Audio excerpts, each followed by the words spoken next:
तो hello students, एक बार फिर से स्वागत है आपका मेरे यूट्यूब चैनल पे। आज हम देखेंगे आर्टिकल्स। ये काफ़ी इंपॉर्टेंट टॉपिक है। आर्टिकल होते हैं बेसिकली 3 टाइप के, ए, एन और द। लेकिन ये जो द होता है इसको हम 2 टाइप से प्रोनाउंस करते हैं, द और दी। इसको हम कब यूज़ करते हैं, द को और दी को, ये हम आगे समझेंगे। पहले हम ये समझ लेते हैं कि ये आर्टिकल आखिर यूज़ कहाँ होते हैं। देखिए, आर्टिकल नाउन के साथ यूज़ होते हैं, ए और एन। इसका मतलब होता है एक। तो ये जो नाउन से पहले यूज़ होते हैं, तो आपको ये तो पता होगा कि नाउन क्या है। Noun is the name of any person, place and thing. ये बहुत साधारण से इसकी डेफिनेशन है। किसी भी वस्तु, जगह, स्थान या व्यक्ति के नाम को क्या कहते हैं हम? नाउन कहते हैं। तो ये ए और एन का मतलब होता है एक। अभी ए और एन कहाँ यूज़ होते हैं हम ये देखते हैं। तो ये जो एन है, ये जो आर्टिकल ए और एन है, पहले हम इनको समझते हैं ये कहाँ यूज़ होते हैं। तो आर्टिकल एन उस नाउन के साथ यूज़ होता है जिस अक्षर से पहले ये साउंड आते हैं, ए ई आई ओ यू। इसका अगर हम एग्जांपल समझे तो जैसे यूनिवर्सिटी है, तो यूनिवर्सिटी में यू आ रहा है। यू, ये अक्षर नहीं बल्कि इसका साउंड आना चाहिए। क्योंकि कई बार ऐसा होता है कि अक्षर तो इनमें से कोई नहीं आता है, लेकिन फिर भी उसके साथ इनका साउंड आता है। जैसे कि हम बात करें एम ए, तो एम ए के आगे एन आएगा, an M A student. M के साथ एन क्यों आएगा? क्योंकि इस एम में ए का साउंड आ रहा है, तो इसमें हम साउंड पे फोकस करेंगे।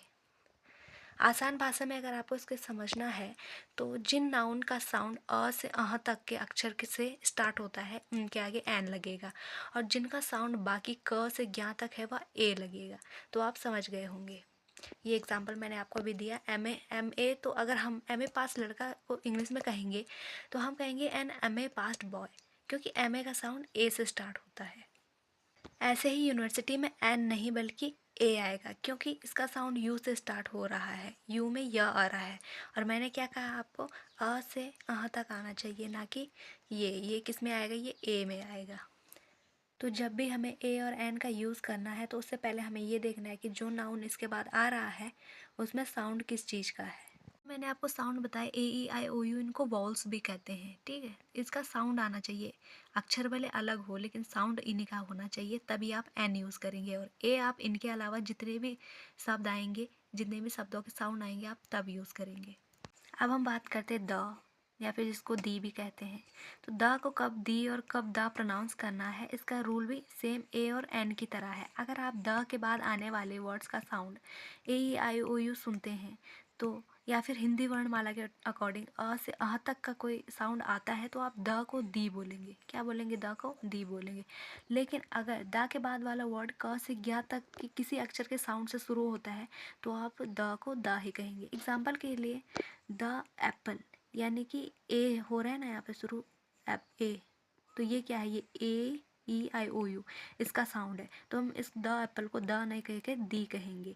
और ये द बिग एप्पल होगा तो बा इसमें नहीं आ रहा है कहीं पे भी, ये वाला साउंड कहीं पे नहीं है, तो इसलिए इसको हम द बिग एप्पल बोलेंगे। और इसका एक रूल भी है, देखिए, ए और an use only with singular, यानी कि ए और एन सिर्फ सिंगुलर के साथ यूज़ होंगे। पर जो द और दी है, ये दोनों सिंगुलर और प्लूरल दोनों के साथ यूज़ होते हैं।